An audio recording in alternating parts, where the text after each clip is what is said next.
Thanks. Now, this is, of course, the map of the entire surrounding and where the car could have been coming from. That right there is from the Kampala-Entebbe Expressway, just right after the Impala interchange. And right here is where we do know, at least, that the road crash happened. And we're going to throw some perspective right here. Engineer Raymond, what we want to understand is this a black spot? This is not the first time we're having a fatal accident at that right spot. So first of all, I'm going to just describe the area of location. We're looking at an area where we have traffic signals. And what we have is we have traffic signals that allowing traffic to continue. So there is no right turn in the area. So the other thing we have to also establish is what is a black spot?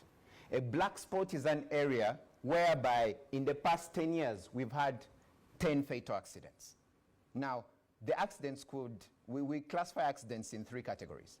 There are minor accidents where you have maybe a scratch or something. The second is a serious accident. Maybe you've lost a limb or a leg. And the third is a fatal accident. So if we've had 10 fatal accidents in the past 10 years, we can describe the area as a black spot. So what information have we established around here? Is this a black spot? Have we had any fatal accidents that are more than 5 here? Currently, we work together with the Uganda police to establish these facts. Now, all these facts we indicate them, they are indicated in the reports, the Uganda police report. This is published every year. We also have the Uganda National Road Safety Report, and also we have the World Health Organization report. Now, currently, the Uganda police is carrying out an investigation in the area. All right, to establish whether it's a black spot. Yeah, to establish, one, what happened. Okay. What could have been the cause of this accident? Because there are 3 factors that cause accidents in this area. It could be a vehicle factor. Maybe the vehicle had a problem. It could also be a driver factor. The driver maybe was tired and was fatigued.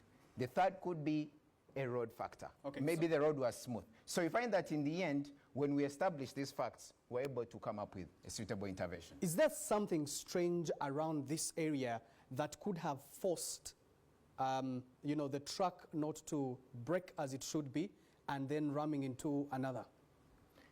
Based on the current preliminary report, what we know is that the driver was blinking and indicating that there was a problem with the vehicle. Blinking and indicating right from... Yes, right from the top of the crest, where the road starts to slope downwards. Okay.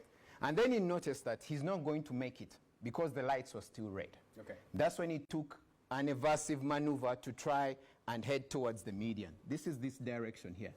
And then what happened was, because it's a concrete mixer, and it's a very heavy truck, gravity overtook the whole situation. And that's how the truck ended up capsizing. But is there a right turn here? No, there's no right turn there. So what he was trying to do is escape. Yes. Now, you didn't want to knock the cars that were right in front of him. Escape by going over the median. Yes. Pavers. Yes. And as a result, you find that because it was carrying a heavy load, it ended up capsizing. Maybe what we also want to understand is when you look at the exact spot right here, there is, of course, the Kampala-Entebbe Expressway. Cars here are moving at about, 100 kilometers per hour right from the Entebbe Expressway. Yes. And right here, there's no traffic light along this whole route until you reach here where the accident could have happened. So what I want to understand is that, is it possible that because of the slope right here, that the truck could not brake because it was, one, right from the expressway, it was overspeeding, but also two, could have had a mechanical condition?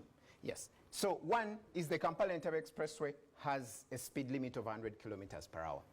But just before that section, we have the toll plaza. So what happens is if you're driving, the toll gate. So if you're driving on Kampala-Entebbe Expressway and reach the toll gate, you reduce to almost 0. So when you're exiting, you come back to the standard speed of 60 kilometers per hour. So what we understand is that, one, he was still maintaining the speed, but based on current preliminary findings, you will find that it could have been a vehicle failure. All right, in just 30 seconds, how do we prevent such road crashes from happening in the nearby future? Is it a problem of the law? Is it a problem of enforcement? Because we have a lot of DMCs on the road. What can we do to make sure road crashes like this do not happen? So one, we have to intervene based on the 3 factors I mentioned. Once we establish the area is a black spot based on the number of accidents in the area, and we find out the number of accidents as a result of either a driver factor or a road factor, we try and intervene based on those measures. Now, if it's a driver factor, we try and sensitize. This is the sensitization we do on numerous platform medias, telling drivers, please maintain the standard road speed limit. 2, make sure you service your vehicle. Check your tire tread. Make sure your vehicle is in a perfect working condition. And I believe with all these interventions, we should be able to mitigate. Engineer such issue. Chiaga, many thanks for speaking to us this evening.